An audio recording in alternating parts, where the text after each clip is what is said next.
আসসালামু আলাইকুম রহমতুল্লাহি ওয়া বারাকাতু। জি, বাংলাদেশের বর্তমান বন্যায় অনেক মানুষ তাদের নিজেদের বাসস্থান হারিয়ে অনেক কষ্টে দিন পার করছে। এই অবস্থায় আমাদের সবার উচিত তাদের পাশে এসে দাঁড়ানো, যে যার অবস্থান থেকে বন্যার্তদের সহায়তা করা। আমরা হয়তো সরাসরি তাদের সাহায্য করতে পারবো না, কিন্তু আমাদের অনেকের বিকাশ অ্যাকাউন্ট রয়েছে, সেখান থেকে আমরা যতটুকু সাহায্য সম্ভব তাদের করতে পারি।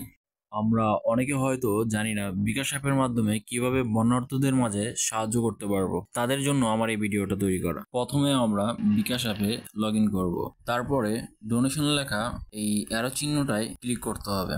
আমরা নিচেও বন্যার্তদের জন্য অনুদান বিকাশ করতে এখানেও ক্লিক করতে পারি। আমি এখানে ডোনেশন ক্লিক করলাম। এখানে বিভিন্ন সংস্থার নাম দেওয়া আছে। আমাদের বাংলাদেশ সেনাবাহিনী ত্রাণ তহবিল, বাংলাদেশ রেড ক্রিসেন্ট সোসাইটি, এছাড়াও ইসলামিক আস-সুন্নাহ ফাউন্ডেশন, এরকম বিভিন্ন সংস্থার নাম দেওয়া রয়েছে, যাদের মাধ্যমে আমরা ডোনেশন করতে পারি। তা আমার দেখা প্রথম তিনটা সরাসরি বন্যার্থদের সহযোগিতা করে থাকে। আমি বন্যার্থদের সহযোগিতার জন্য আস-সুন্নাহ ফাউন্ডেশনটা বেছে নিলাম। তা এখানে ক্লিক করলাম। ক্লিক করার পর আমাদের সামনে একটি নতুন পেজ ওপেন হবে।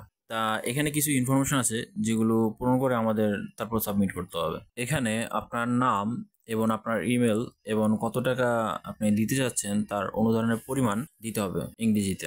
আপনি যদি আপনার পরিচয় না দিতে চান তাহলে উপরে আমি আমার পরিচয় শেয়ার করতে চাই না এইটাতে ক্লিক করে আপনি আমি রোবট নয় এটাতে ক্লিক করবেন। এখানে একটা ভেরিফিকেশন আসছে, যেটা আমরা সাইকেলের এটা 4টা আছে সাইকেলের অংশ আমরা দিলাম। তারপরে আমরা কত টাকা অনুদান করতে চাই সেই পরিমাণটা দিয়ে দিলাম।